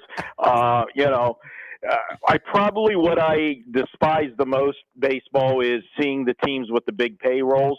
Mm-hmm. And then I constantly watch not just this current ownership, but the ownership before it do the exact same thing, with Pittsburgh. And I'm just waiting to the day that Paul Skeens signs with the Yankees or Dodgers, because that'll happen soon as his rookie contract's over. Oh, man, I hope not. That would just tarnish his legacy. That would suck. So, trust me, the Pittsburgh Pirates is like watching the movie Groundhog Day on endless loop. It's the same thing. Anytime there's talent, it's done at the end of their rookie contract. Well, Marco, let's light the tote board up again this week. We're going to start off ACC Power up for grabs. Boy, kind of an old school matchup when you look like it's been two powerhouses that haven't been around for a long time, Two Live Crew used to run the Hurricanes out with Michael Urban back in the day. Bobby Bowden, wide right, a lot coming up. But you got Miami headed to Florida State. Yeah, it's good to see, both of these teams, back in the national spotlight. And if you remember last week, this was one of the games I gave to my clients. Florida State, I thought, was just in an absolutely horrible scheduling spot. They had to go to Virginia and play on a Friday night. The guys, this is a tip, these games, these weeknight games, when you get those standalone games, or there's only a couple games and it's on national TV, the atmosphere is different on these college campuses for those type of games. And you've got to give more of a home field advantage than you would on a normal, Saturday afternoon, noon Eastern kickoff game. And we saw Virginia take it to Florida State. Now, I got to give Florida State credit. And the reason why I was looking at that game, I like the Virginia team to start with, but Florida State had this game on deck. How do you not get caught looking ahead? Give them credit. They fell behind early in that game, and they never quit. They kept coming back, and it was one of the better games we've seen so far this year, going into the double overtime. And then, I do it in basketball, college basketball, and we do it in football. You don't see it as much in football as you do in college basketball, but, the storm the floor situation when you win a big game, I always look to go against those teams in the next game. Well, we saw the Virginia student body just storm the field on Friday night. It was great atmosphere, seeing that electricity. I just think that Florida State is in this spot here. They were looking to this game, and I'm going to take them as the home dog. I know Miami's done everything that's been asked of them. They played, a soft schedule. They did take care of Notre Dame, the first game of the season. And then, in the other rivalry game against Florida, Florida's a team that's just shot themselves in the foot all year. Miami's good. I don't think they're as good as their top 5 ranking says they are. Let's go with the home dog in what should be a good one, 31-28. I'm going with Florida State. Yeah! It's Marco D'Angelo with us here, WagerTalk.com, getting you all set for your gambling weekend. And Marco, SEC ball now we go. College Station, the site, Texas A&M playing host to Mississippi State, and this Mississippi State team's been dangerous this year. They upset Arizona State. They gave Tennessee all they could handle last week. Now they're on the road taking on the Aggies. Texas A&M's a 14-point favorite. What do you like here? Well, great setup for me because it's that Tennessee game is the basis for this play. Most people are going to look at this game and they're going to see, oh my God, look at them. They just took Tennessee to the limit. They lost 41-34 in overtime. Now they're getting 14 points from Texas A&M when they only won last week, 16-10. Yeah, I'm not doing it. This is the classic case of one of those spots where I tell you a team can lose the same game twice. And that's what I'm looking at with Mississippi State. Now they got to go on the road after a gut-wrenching loss. They gave everything they had in that Tennessee game, come up short in overtime. Then you look at that Texas A&M game last week, and if all you do is look at the final score, you're going to see a 16-10 win by Texas A&M. But guys, if you go look at the box score of that game, I don't know how in the world they only won 16-10. They had a 414 to 177 edge in yardage in that game. Perfectly balanced. Ironically, they had both 207 and 207 run-pass split, did Texas A&M, and that's been the beauty of this offense all year. It is one of those balanced attacks that you have trouble stopping. I don't think Mississippi State's going to be able to stop this offense. And Texas A&M, you saw the defense play well last week against Auburn. The week or 2 weeks before that, they had that Notre Dame game where it was that 41-40 shootout. And I think maybe they had a little bit of the hangover from that game. I didn't think they would last week because they had a week in between, but beating Notre Dame in Notre Dame, that's always a big deal. I think you see the real Texas A&M and the fact that the Vegas odds makers made this line a full 2 touchdowns. Given what we just saw last week from the two teams, they are begging you to take Mississippi State. I'm not falling for it. Give me Texas A&M. I'm going to lay the points. I've got Texas A&M winning this one 41-17. Yeah. Well, Marco, let's stick back to the ACC. You got the University of Virginia, the Cavaliers, and the University of Louisville, the Cardinals. No, this is not basketball. No, this is not the English Civil War circa the 19th century. This is not Cavaliers and Cardinals. Okay, there's no papacy coming to, try to intervene in this one. Just like the actual Cavaliers, I don't think you can, expect them to repeat performances, especially when it comes off of a great win. And with the Cardinals, hey, it's Jeff Brom, so they might try to do something. What's the feel here in an ACC game that just really feels like it's set for chaos? Well, I tell you what, these intros this year, I got to give you guys hands off. I mean, we've got movie references, we've got pulp culture, we've got history lessons, and everything else. I'll make this one simple. We alluded to it in the first game. It's fat and sassy time for Virginia. Okay, you're coming off that win over Florida State the way you did on the Friday night on national TV in double overtime. Now you got to go on the road and play a Louisville team. That win last week, oh, by the way, if you're still partying from that win, then you find out, on Monday morning you crack the top 25 for the first time this year. That gets you another feather in your cap. I just don't see this team being able to come with the same focus and intensity that they had last week. Louisville's got the better defense in this game, and when Louisville has the ball, they should be able to exploit the weakness of this Virginia team, and that's their rush defense. And if you come out in this game and they're flat early, and Louisville's able to ratchet up, get an early lead, then they can put the pressure on this Virginia quarterback. This offense is good. I'm not going to kid you. The Virginia offense is pretty dynamic, but I think this is just a horrible spot for them, scheduling spot. Louisville returning home after a come-from-behind victory against my Pitt Panthers last week. Now they got some momentum at home. This is a big game for the ACC. Who would have thunk it? Like you said, it's not basketball. It's football. Louisville and Virginia clashing here. I'll go with the home team here. I've got Louisville winning this one 34-20.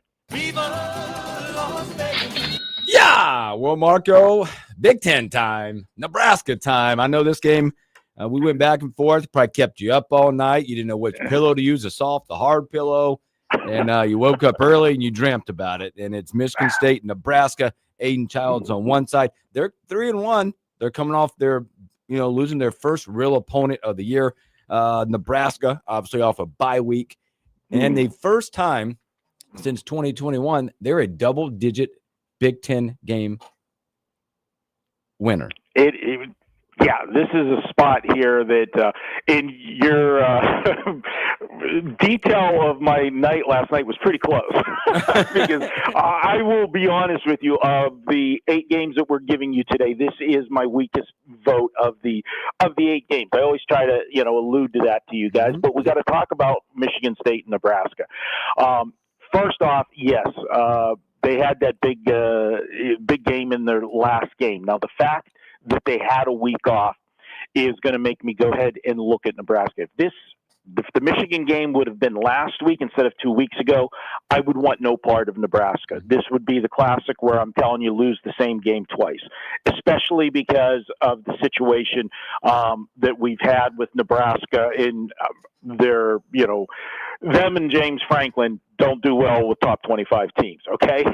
They got that one thing in common, but, and it was a gut wrenching loss. I mean, you got down, you came back, you made a game of it, and then you lose, by 3. What I like in this game is that week off, and the other part of that week off, I think it gives Nebraska an opportunity to work on the one part of this team that's been a weakness so far. The offense has been brilliant, and Dylan Wright, he has played great football. The numbers he's putting up really are Heisman-type numbers. And had Nebraska beaten Michigan, have that marquee win, he would have catapulted, in the Heisman race. He still can get there. I love the offense. They're not turning the football over. Okay. That's been, a big problem the last several years. Through 4 games, only 2 turnovers. The one thing that this team has had the problem with is teams are running the football against them. That is, a problem. 175 yards per game on the ground. You don't want to see that. I think they worked on that during the 2 weeks. If they got that cleaned up, I think Michigan State's going to be in trouble. Although the Michigan State quarterback's put up good numbers as himself, not as good as Nebraska. And if Nebraska gets that early lead and Michigan State has to abandon the running game and not have that balance, then it becomes a problem. And let's face it, as bad as the Nebraska rush defense has been, the pass defense is one of the best in the country. Now, granted, they've played a couple soft teams, but they did play a good Cincinnati team, in the opener. I won't say good, decent Cincinnati team, but then played a very good Michigan team. I like Nebraska here. I went back and forth, but I'm going to go ahead and lay the 11 and a half in this game. I've got Nebraska winning 31-17. Yeah, it's a winning cover. You love to hear it from Marco. Marco, let's transition here, talk some NFL. And the first game we got for you, it is what is unquestionably the game of the weekend. Everyone will be tuned in. The Giants are heading down to New Orleans, taking on the Saints. And I'm sure everyone in America just cannot wait for this one. Giants, interestingly enough, opened as a 2.5-point favorite. This is swung all the way over now. The Saints are a 1.5-point favorite. What do you like? Yeah, I'm sure when you guys saw the list, you thought it was a joke, right? No, we're just making money. That's what we're doing. We are making money. Hey, break up the Giants, man. They're undefeated under Jackson Dart. That's the headlines in New York. But just, pump the brakes, guys. Remember, last week I loved the Giants in that spot because it was the spot. It was going against the Chargers. The Chargers had come off those 3 big games to start the season. They were playing on the road for the 3rd time in 4 weeks. It was a cross-country road trip to the Meadowlands, okay? Don't make too much out of that win with the Giants. Now they got to go on the road, and, they're feeling a little fat and sassy because they won, and I will give them credit. Not that Jackson Dart had a great game passing. He didn't, okay? But he did have other elements. He made some nice runs. Opening drive was a touchdown drive, but you saw a different swagger with the rest of the team that you didn't see when Russell Wilson was the quarterback. So they may definitely have found their quarterback for the future. I hope so for the Giants' sake. But this is a horrible spot. You come off your first win as an NFL starter. Now you got to make your first start on the road. And here's the problem. Did you look at the schedule next week? Do you know who they got on deck? They got Philadelphia on deck, okay? The defending Super Bowl champs. Well, that's bad enough for a look-ahead spot. Let's make it a little bit worse. They play on Thursday night. It's a horrible spot for the Giants. They did open up as a road favorite. That was wrong. The market corrected itself right away and made the Saints the favorite. The Saints are by any means a good football team, but this is one of the few games they can win, and it's at home and are facing a team in a horrible sandwich spot. Yeah, I'm going to go ahead. I'm going to take the Aints, and for this week, hopefully they get the S back on that, and it's the Saints, and they come marching in with that winning ticket. Let's take the Saints, lay the 2 points. New Orleans wins it 23-17.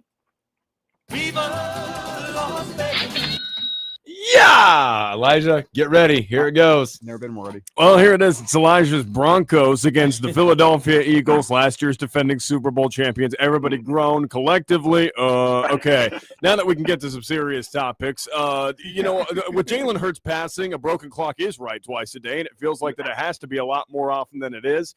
They survived the Buccaneers last week. Listen, they got more options. Saquon Barkley, A.J. Brown, Devonta Smith, Dallas Goedert. They got more options than a Slim Chicken sides menu when it comes to the weapons that they got possessing. And when you look over at Denver, it's been a case of Jekyll and Hyde at quarterback. Do we get Bo Nix or do we get Mo Picks? Nobody really knows, but Denver's going on the road to Philly. Marco, what do you like here? You like Denver off the mile-high mountaintop, or do you maybe like the defending Super Bowl champs to tush push and collectively groan their way to a win? Don't hurt me.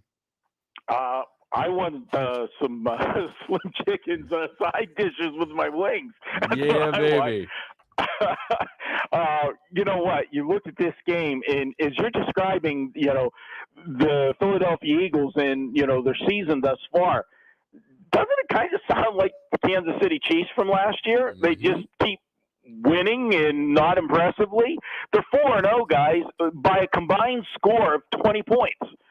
That's the differential of the 4 wins, okay? So they're not blowing anybody away. Now, to their credit, their first 4 games were against the Cowboys. Granted, the Cowboys' defense is bad. We understand that. But it's still a division rival to open the season on a Thursday night. Then you have the Super Bowl revenge game for the Chiefs.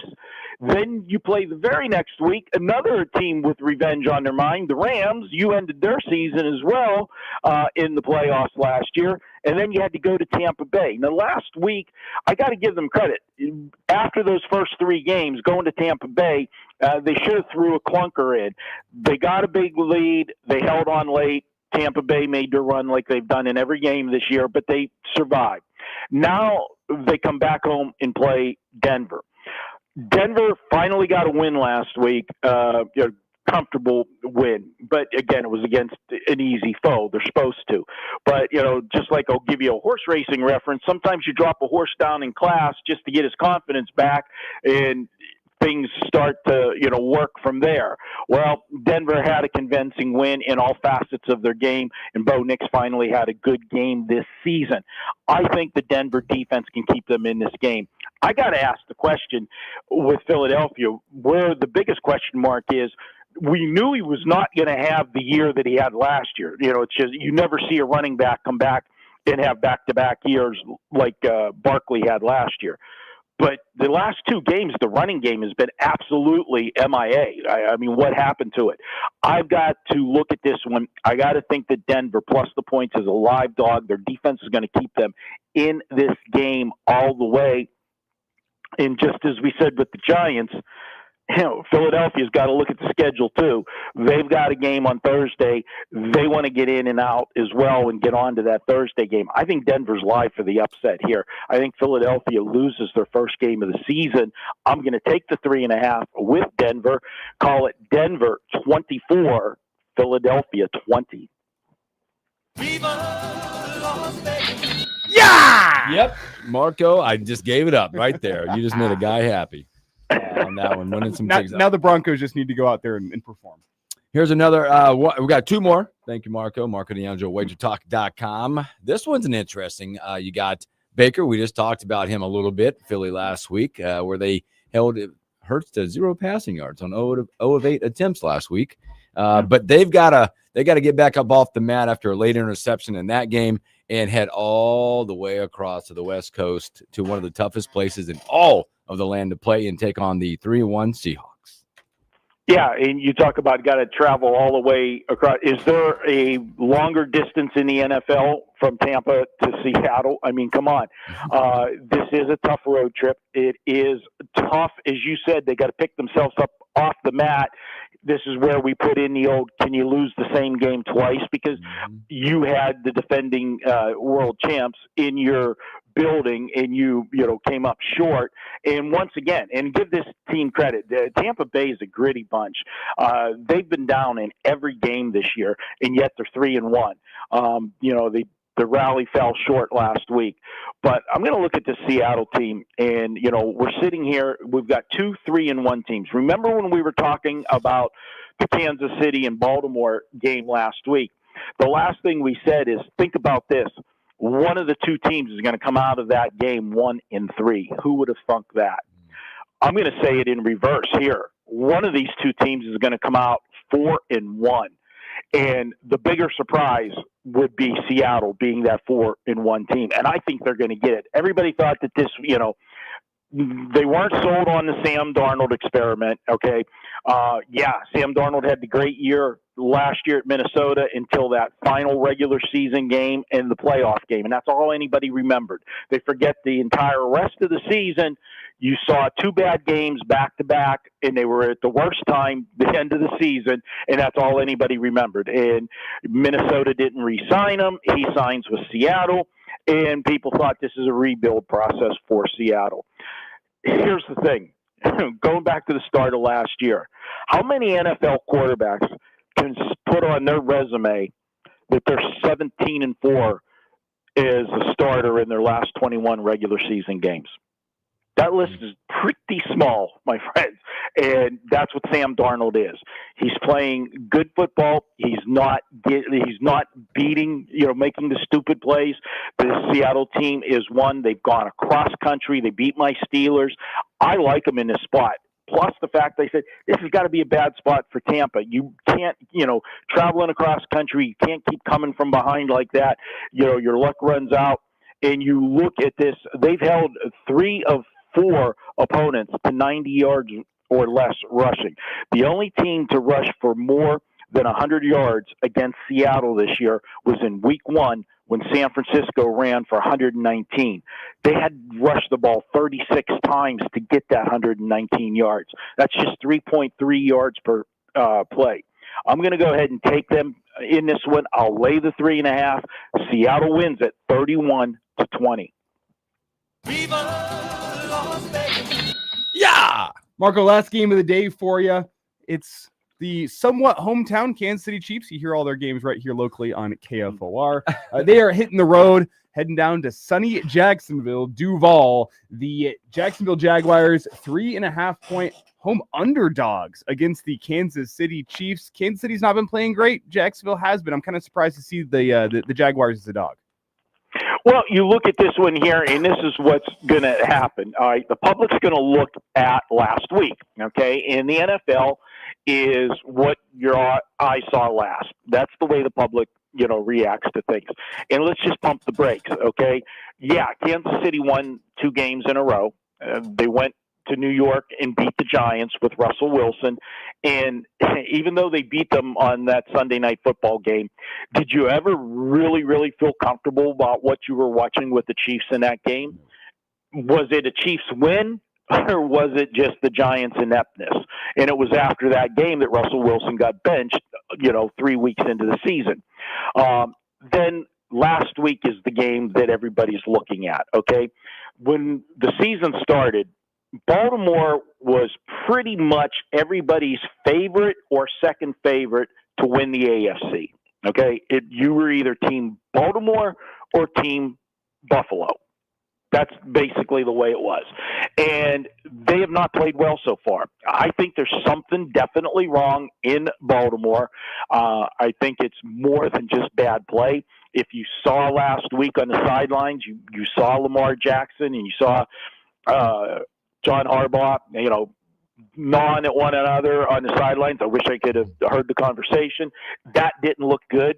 And wasn't too long after that Lamar Jackson suddenly had a hamstring injury and didn't play the rest of the game, and is not playing this week. As of this moment. So I think there's something deeper wrong in Baltimore. And so I'm not going to put as much stock in Kansas City dominating them the way they did. The Baltimore defense has been bad this year. And yes, I know Worthy came back last week and it made a difference, no question about it. But they're going to be facing a Jacksonville team that's actually defense is playing pretty good. If you look at the actual numbers, yardage numbers, they are playing better than the Kansas City defense. Now, here's the problem with that, is that low yardage that they're giving up because the defense is really that good, or is it a byproduct of that defense through 4 games has produced 13 turnovers? If you take away or cut short 13 offensive possessions, the yardage numbers are going to be lower for your opponent. And that's what they did. And that's one of those things that turnovers is the one stat that it is just hard to try to categorize. Are they lucky breaks? Are they, bounces of balls? What is it? You can't really handicap turnovers. You think that somewhere along the line they balance themselves out, but they have been definitely lopsided. 13 turnovers in 4 games is far and away, not the norm in the NFL for a defense. I think that Jacksonville is going to be able to hang around. And if you look at the history between Jacksonville and Kansas City, they've played 3 times since 2022. The 3 games have been decided by 7, 8, and 10 points. All Kansas City wins, but Jacksonville was hanging around in every one of those games. And those were better Kansas City Chief additions than what we have right now. The other factor is the Monday night, okay? The Jacksonville, how often are they on Monday Night Football, either home or away? It's even rarer for them to have a home game. All right. I know that Jacksonville is not one of those, sexy NFL home teams. They have trouble drawing crowds and so forth, but you're going to have a Monday night game there. It is going to be electric. It's going to be different. I'm going to go with Jacksonville in this one. I'm not sold on Kansas City, and I agree with you. The 3.5 on the road to me is too many points, and it's an overreaction to last week.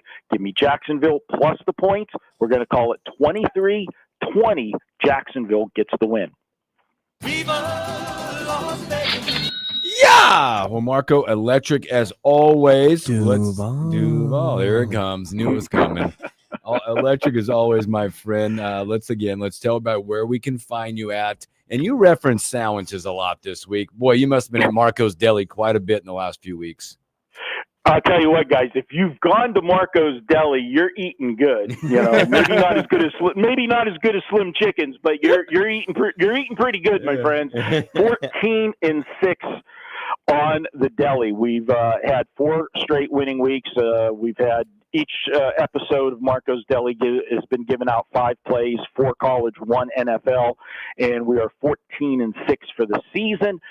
We will be releasing this week's Marco's Deli. That'll be released later today. And of course, always bet on it, the college and pro edition. That is out now. You can tune in, watch myself, Kelly, and VR, and all of the videos at Wager Talk. And of course, you can follow me on X, formerly Twitter, at Marco in Vegas.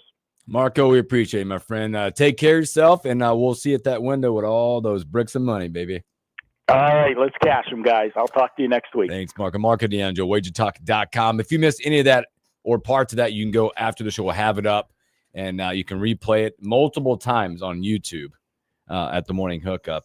Boy, some interesting stuff. And Marco's been rolling with us as well the last few weeks. So let's take a break. We'll come back and we'll do some stories that we missed.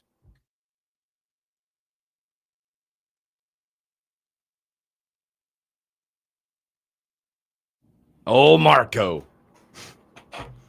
Been winning a lot. Yeah, he's a lot on here. He has been. And a lot of that, honestly, I tell people all the time because people are like, what did Marco say? I'm like, it's a lot of that is what you want to do with your picks. You don't have to play them all. First of all, if you choose to play them, number one, not tell you what to do. But Tell me like, well, I didn't do so well. Well, you played all 8. Pick the ones you like. Pick the ones you want to watch. Pick 3. Play the ones that you really feel strongly about. Yeah. Usually you're going to make some money. That's how it works. And Marco's always transparent with us as well. As you know, it's like he told you, and of the 8 picks, Nebraska was the weakest play for him. There you go. Don't touch it with a 10-foot rod. Unless you really feel strongly about the Huskers. Kind of how it goes. No, Shane's right. All-time uniform game. The Bucks are going with the creamsicles. The Hawks are going with the throwbacks. The Jim Zorn. Sweet. So, the Jim Zorn Seahawks unis. Love those.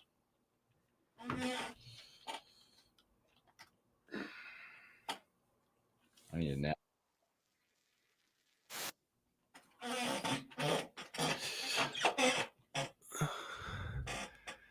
I'm going to wonder, should I put my money where my mouth is with the Padres? Yeah. Should I throw a little something on it? Yeah. Why not? Well, if they're going to score 600, you play the pods and the overs. Right? Tyone in a playoff spot? Might be. Shoot, might get 700. We're up to the ante now. 7. I wonder how much you could make on a winning margin. That's one of the bets you can make is like how many runs do they win by? Put in 600 and it hits. Overnight millionaire. Oh, it's 700 now. They're going to wonder, was the fix in? Nope. Just an all-time disaster game from the Cubs. Just a big-time performance at the right time. Exactly. A true stinker to end all stinkers. In reality, though, this game probably ends like it's probably close the whole way through, and then he gets away from somebody. Gets away. Yeah, it's close, and then one moment happens, and then it slips. You had one moment, one opportunity. Did you let it slip? Nope. Now when the Padres score 750 runs. What I love about these decisive games, whether it be any sport, there's always going to be one, and I always look at it from the arm perspective, that's going to dazzle you that you're not ready to see. That's going to be locked in. The only thing that could counteract my my prediction would be Yu Darvish playoff stinker. We're coming back here, gentlemen. Which is true.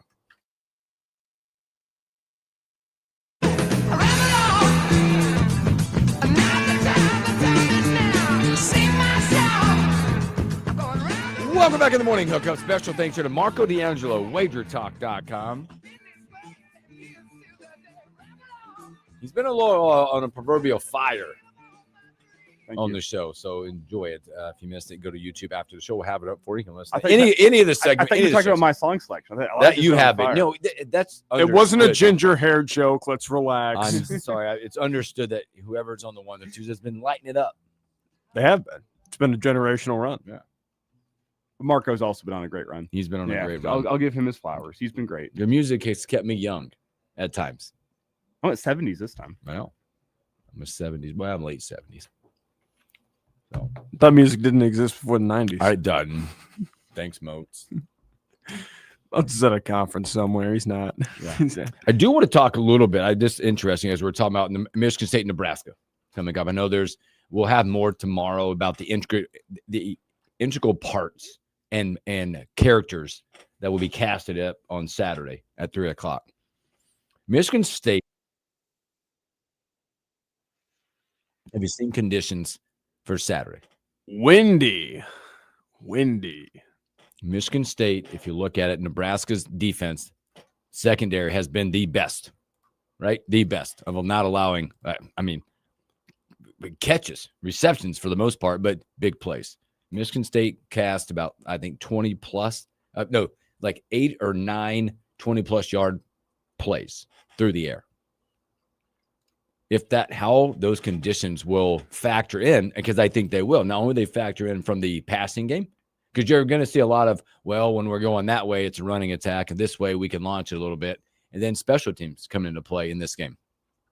If that neutralizes part of Michigan State's MO in this game, and how it might have your thought process, whether you're playing Marco's play or however this game goes. And I've been saying this all week long. Michigan State's offense is good when Aiden Childs is good. Mm-hmm. And if you take away your secondary combined with the weather conditions, that can take away Michigan's success through the air. Mm-hmm. It might make them, honestly, going into the win, let's just, whatever. If you're going into it, it kind of makes it, if it's a bigger factor than we think it could be, them one-dimensional. Mm-hmm. You know what defense you can run. Right, it's a 30-mile, because they're calling like 30 to 40-mile wind gust. All right, guys. Lock in, load up the box. They don't have much. They can't beat us deep. Or whatever the case is, they become one-dimensional. 30 to 40 mile per hour wind gusts with 80, was it 82? 88. It's hot. It's like Rutgers last year.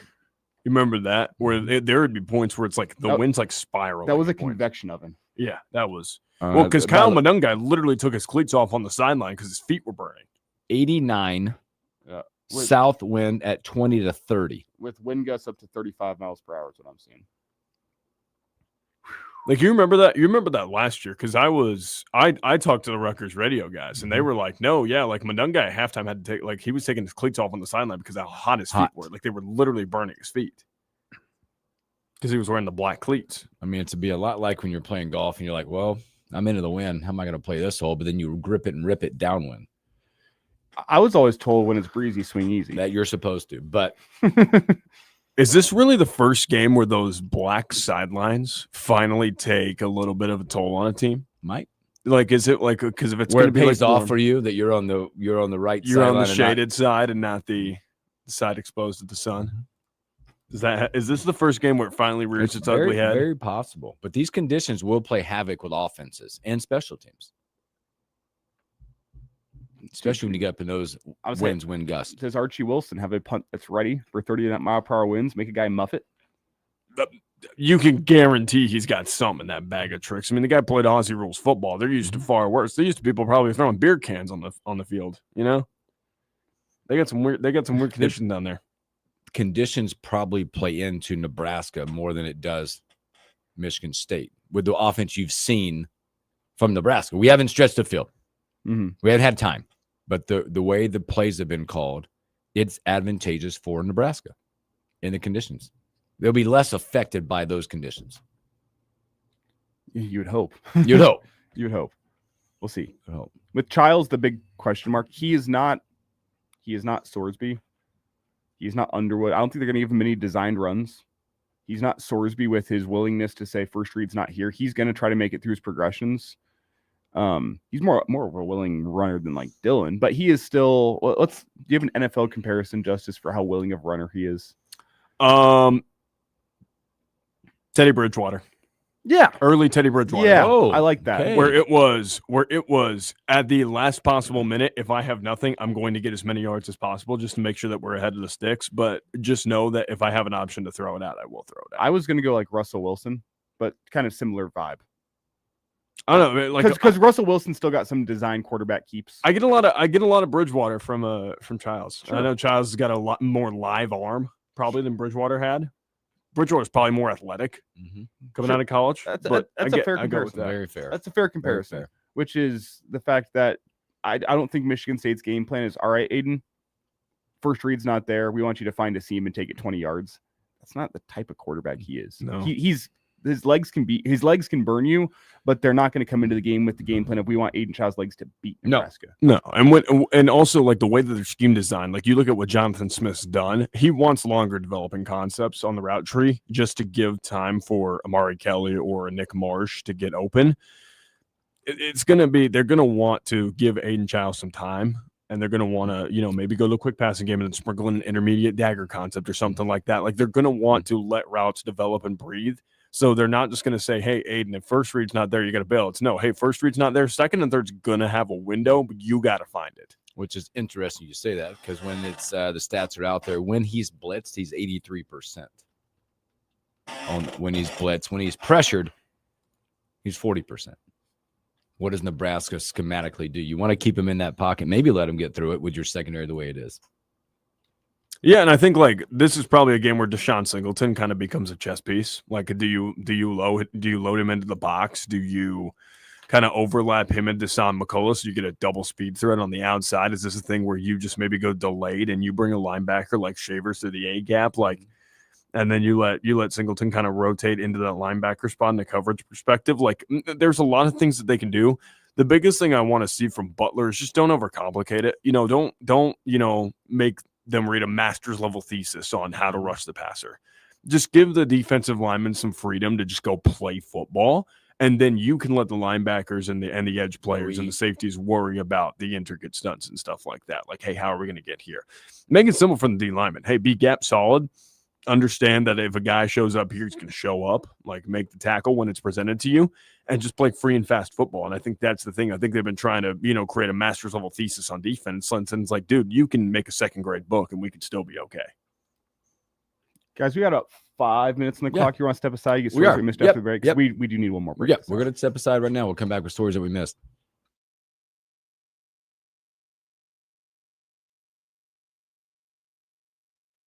Hot on weather. Yeah, it's a good thought. It's going to be hot. It's going to be windy. Well, especially in a group that when you look at the Michigan State, the way they like to go, they like to hit you with some big plays and stretch it. They're not going to do that when they're headed in the South. I wonder if this towards is the South. I do wonder if this is like a big balls and play game, where it's like kind of like Cincinnati, where it's like, hey, we want to get the ball out to our athletes in space. Let's make Michigan State tackle some guys. Like, I wonder if it's one of those games, because I thought that was a decent game plan when they did it against Michigan. I thought it worked pretty decent effectiveness. Like, when you just put balls in play, like Michigan's going to make a bunch of open field tackles, sure, but make them make tackles. Make it. Put the pressure on them to do that. Right. I also wonder who Michigan State has in that linebacker room that can keep up laterally with Lindenmeyer. I don't know. I don't really know if they have a true answer to that. They do not. Maybe they shade a safety down. I don't know. Then that leaves you open. Interesting. Let's see in here. What else? Let's go.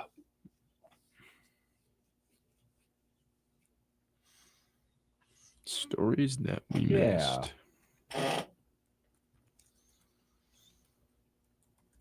Oh, I don't know if you got into it, but that Big Ten rev share deal. The $2 billion. I just saw that.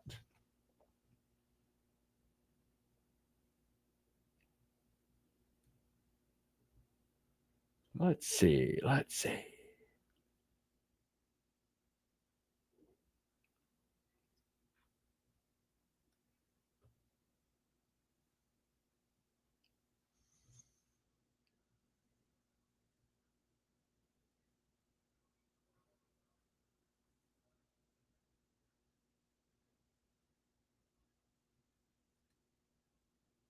There's some good ones we could talk about. I don't know if we talked about Gabriel getting the start for the Browns. Bring it up. We've got stuff. Shadur has a lot to say. Certainly moves his mouth a lot. Love that he's still number 3. Just watch out. They might bring back DTR.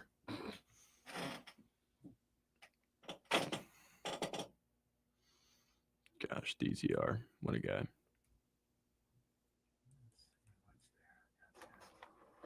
Gentlemen, do I have a song for you? Oh, boy. Do you? Don't give anything away. It's Another Brick in the Wall Part 2 by Pink Floyd. It is not. Dumb it. You had a perfect streak going. You shouldn't have ruined it. I'll ruin it. I'm a shot chucker. It is post 1990. I was about to say post World War II. That's a big range. Post 1990. Okay. So after music was created. After God opened up the heavens and the earth and bestowed upon us 90s music, which is where Bill Hooks claims that music actually started. When it starts, that's it. Where it starts, it probably ends. I was rocking some Tupac this morning on the way in. Good man. Hail Mary. We were talking about Tupac and race of Latin America class. That's great. Because Tupac's in Cuba. He's hanging. Still alive. Him and Elvis. Bigfoot makes an occasional trip down there. Summer vacation. Yeah, it's not natural environment for him down in Cuba, but everyone needs a vacation. He loves to get a little margarita down there. Wasting away again, Margaritaville. Sing it. Looking for my large shaker of salt. Some people claim that there's a woman to blame. Let's go. But I know Let's go. It's nobody's fault. Man, we should start a barbershop quartet. All right, we're coming back here.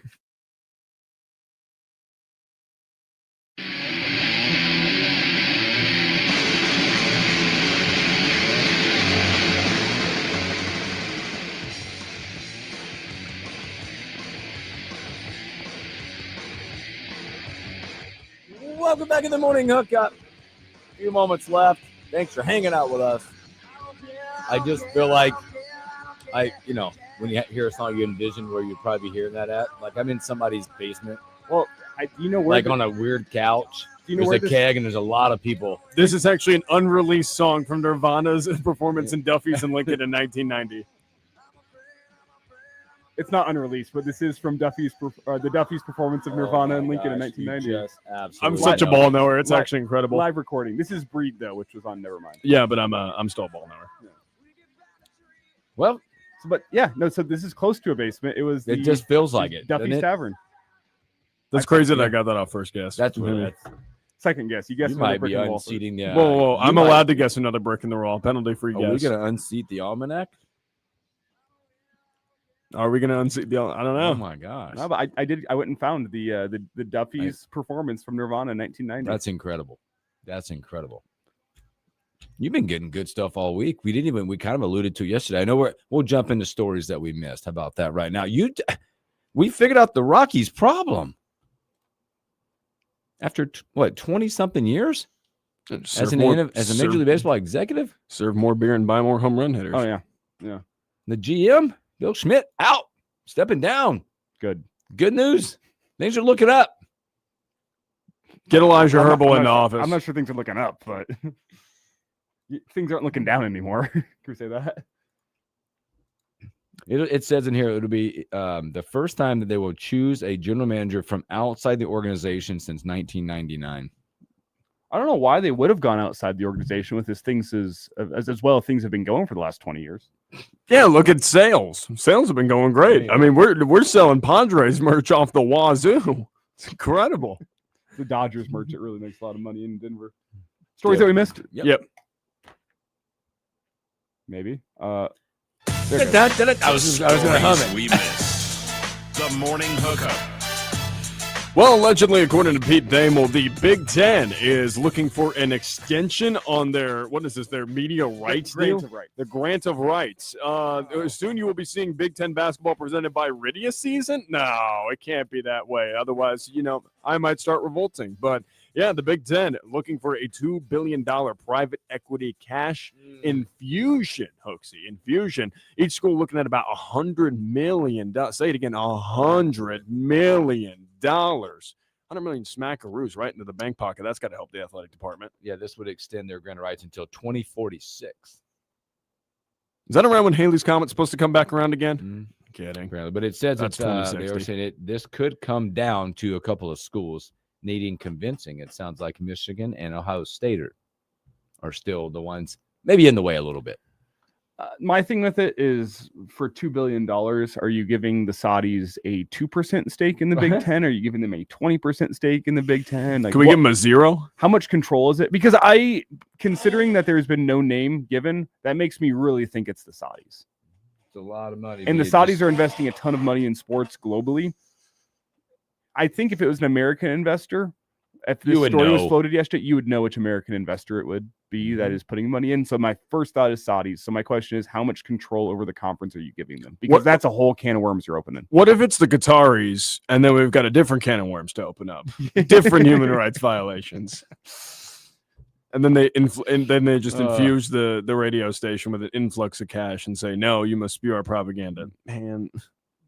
Put us in a tough spot.